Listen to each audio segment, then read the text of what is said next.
কে যাচ্ছে।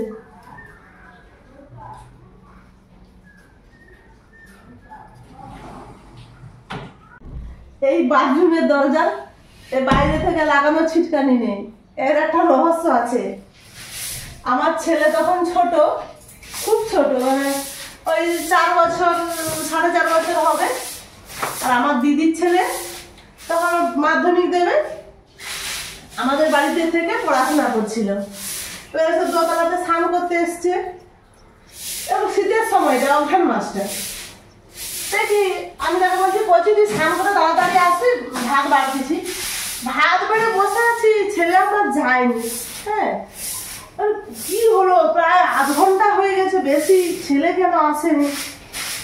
আসি আমি কখন থেকে সবটা ডাকতেছি, সে তো দোতলার উপর আছে, কি করে নিচে ডাকলে শুনতে পাবো।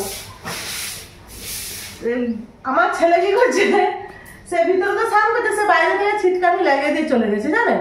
আর শীতে ছেলে স্নান করে কাঁপছে। তারপর আমি এসে ছিটকানি খুললাম, সে ছেলে কাঁপছে, বাইরে বেরিয়ে সে খেতে গেল। তারপর তার কাকু এসে অফিস থেকে এসে আমি যখন বললাম ঘটনাটা, সেই যা ছিটকানি খুলেছে। ছেলে এখন আমার মানে কলেজে পড়ছে, এখন সেই ছিটকানি এখনো লাগানো হয়নি। সেই দিন থেকে বাইরে ছিটকানি আর নেই, যা আছে ভিতরে।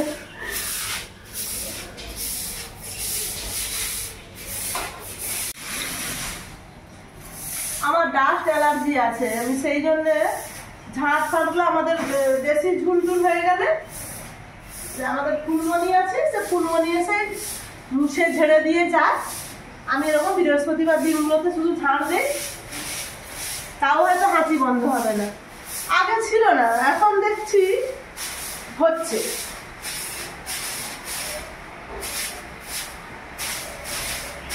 চলুন, এ পাশের দুয়ারটা হয়ে গেছে, ওই পাশটাতে যাই। কারেন্টটা চলে গেল।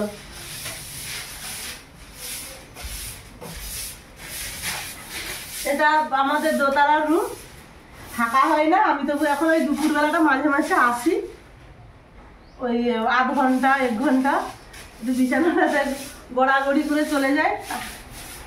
সব দিন নয়, তাও বাবা 1-8 দিন।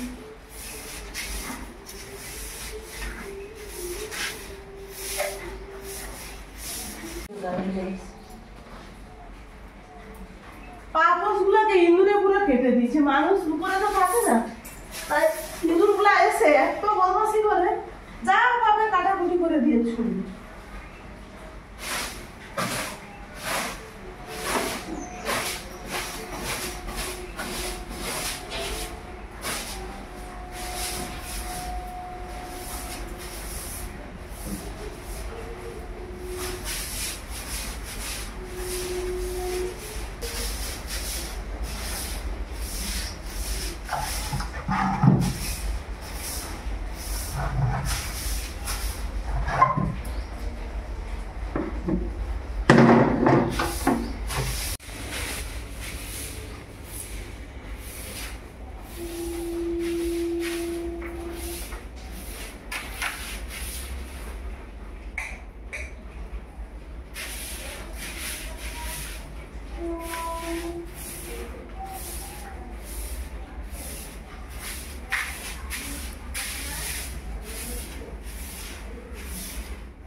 নিশ্চয়ই এটা তোমার কাজ, এই খুন্তিটা আনা ইঁদুর মারার জন্য।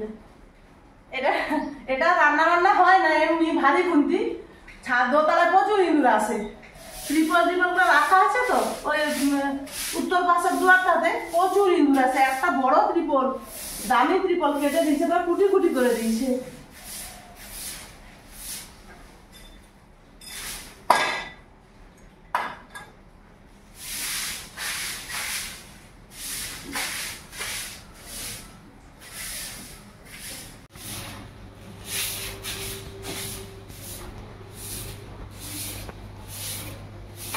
ছেলের জন্য এই খাটটা কিনেছিলাম, 2-3 মাস ছিল মেসে, তারপরে বন্ধুরা মিলে ওই খাটের উপরে উঠে এমন নেচেছে, খাট ভেঙে তারপর থেকে এখানে পড়ে আছে। মাঝে মাঝে একটু পাতা হয়ে গেল, মানে একজন শোয়া যায়, কিন্তু একদিকে হয়ে গেছে, বেঁকে গেছে। আর ছিঁড়া মশারি রাখা আছে যে মাছ ধরার জন্য।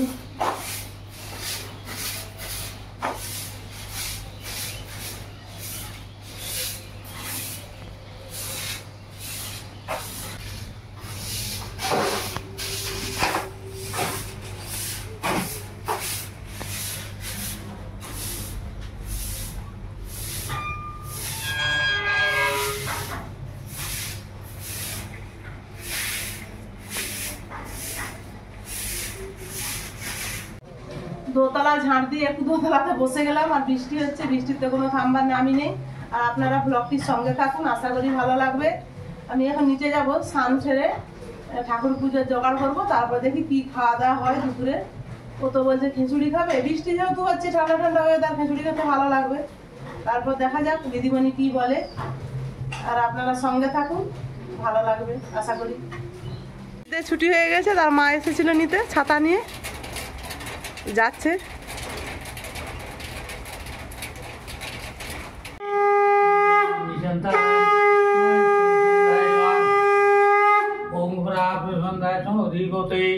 শ্রী বিষ্ণু সম্প্রদায় ব্রহ্মণায় নমঃ সুন্দরীমাত্রাধিষ্ঠাং নিবেদয়ামি চিন্তানাং মহেশ্বরসন্ধ্যায় ওম ব্রাহ্মণসন্ধ্যায় শঙ্খচক্রধরায় চ নিধিবদ্ধ দেহিপায় চ বদ্ধনাভায় ঋষিকেশবতয়ে নমঃ ওম মহাদেবাৎ সহিত নমঃ সন্ধ্যায় পঞ্চদেবতাদি সহিত নমঃ সন্ধ্যায় নমঃ ওম সর্বেভ্যো সর্বদেব দেবী মনবাদ দেবতা। চণ্ডীদা পুজো করে গেল, তারপর আমি হরি ঠাকুর পুজো করলাম। হরি ঠাকুর পুজো করে এসে এই বসছি, এবার মুড়ি খাবো। দেখি মুড়ি কী দিয়ে যে খাওয়া যায়, ওই একটা সকালের চিন্তা, সকালে কি খাবো, কি দিয়ে মুড়ি খাবো। কারণ আমরা তো গ্রামের মানুষ, আমাদের জল খাবার মানে মুড়ি। বৃষ্টিটাও থেমে গেছে, রোদ বেরিয়ে গেছে। আর বড়মশাই বাজার যাবে পরোটা খেতে, সে বলেছে আমি আজকে বাজারে যাব। আর আমাদের যা রাস্তার অবস্থা, খেয়ে যে একটু নিয়ে আসবে, তবে 2-4 ঘন্টা লেগে যাবে। দরকার নেই বাবা, আমার যা আছে তাই খাই, সে তার বাজারে পরোটা খেয়ে নিই। বড়মশাই বাজার থেকে পরোটা খেয়ে দিয়ে বাজার করে নিয়ে চলে এসেছে। ফুলকপি নিয়ে এসেছে আর রুই মাছ নিয়ে এসেছে। রুই মাছটা খুব বড় সাইজের, দেখেছেন পেটি আর গাদাটা কেমন, দেখে বুঝে যাচ্ছে অনেকটাই বড় সাইজের রুই মাছ। আমি সবগুলো রান্না করিনি, 3 পিস নিয়েছি, কারণ আজ তো বৃহস্পতিবার, দিদিমণি তো মাছ খাবে না, নিরামিষ খাবে। সেই জন্য বড়মশাই বলেছে তরকারি খাবে না, সে মানে ভাজা খাবে। আমি ফুলকপি আলু দিয়ে মাছ দিয়ে একটু ঝোল করব আমার মতো করে। বড়মশাই শুধু ফুলকপি আলুটা খাবে, কিন্তু ঝোলের মাছ খাবে না, সে ভাজা মাছ খাবে, ঝোলটা খাবে ফুলকপি আলুর। এই যে রান্না করে নিচ্ছি, মাছটা ভাজা হয়ে গেছে, তুলে নিয়েছি। এবার ফুলকপি আর আলুটা ভেজে নেব। একটু জল দিয়েছি, জল দিয়ে নেড়ে ঢাকা দিয়ে দিলাম, আস্তে আস্তে হোক।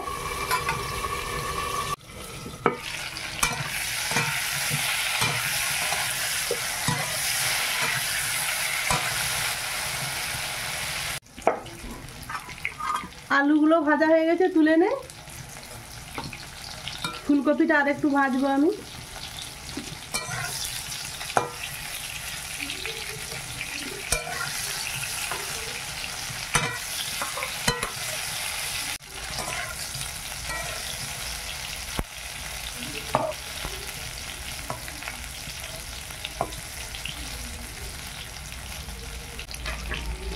ফুলকপি ভাজা হয়ে গেছে, তুলে নে।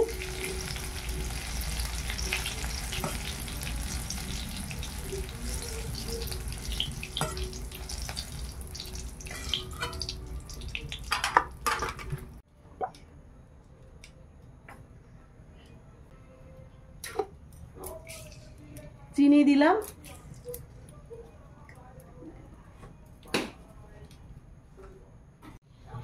চিনিটা উঠে গেছে। এইবার আমি লঙ্কা, 2টো তেজপাতা দিয়ে দিলাম, পেঁয়াজ আর টমেটো দিলাম।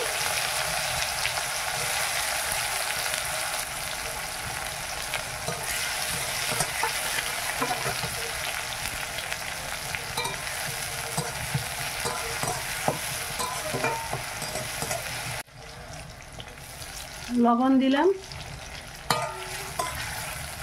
পেঁয়াজ আর টমেটোটা ভাজা হয়ে গেছে, এবার আমি রসুন বাটাটা দিয়ে দিলাম।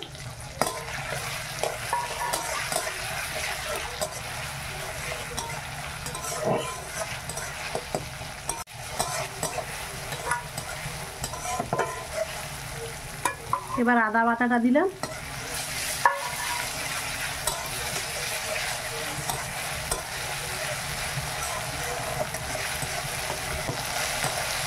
আদা রসুনটা ভালোভাবে ভাজা হয়ে গেছে, এবার হলুদ গুঁড়ো আর লঙ্কা গুঁড়ো দেবো।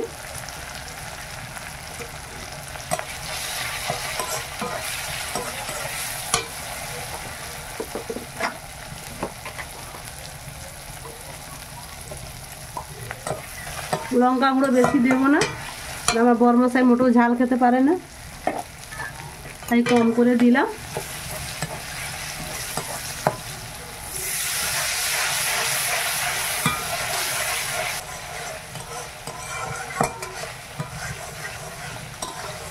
মশলাটা খুব ভালোভাবে ভাজা হয়ে গেছে, আলু আর কপিটা দিয়ে একটু কষিয়ে নেব।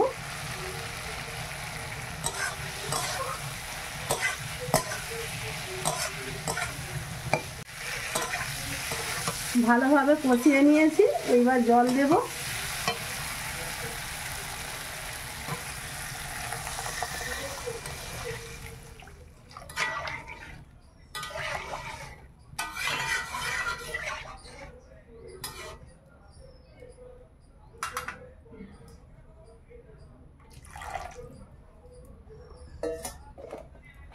আর দেব লবণ।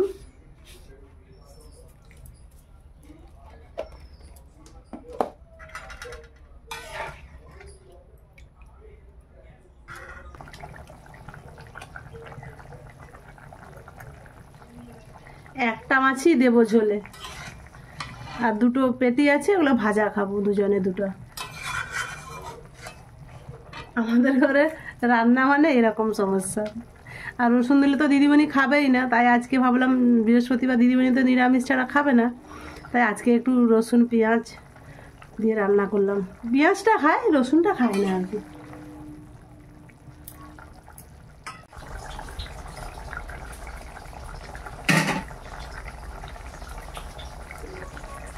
একটু ছোটো এলাচ লং দারুচিনি একটা একটা করে নিয়েছিলাম, বেটে নিয়েছি।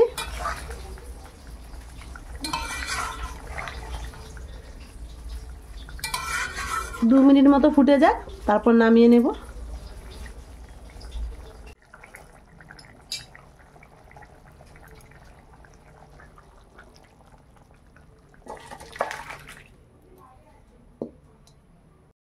আমার তো রান্না কমপ্লিট, এবারে খেতে বসবো। আর বন্ধুরা, ভিডিওটি কেমন হয়েছে অবশ্যই কমেন্টে জানাবেন। ভালো লাগলে লাইক, কমেন্ট, শেয়ার করবেন, সাবস্ক্রাইব করবেন। আজকের মতো আসছি।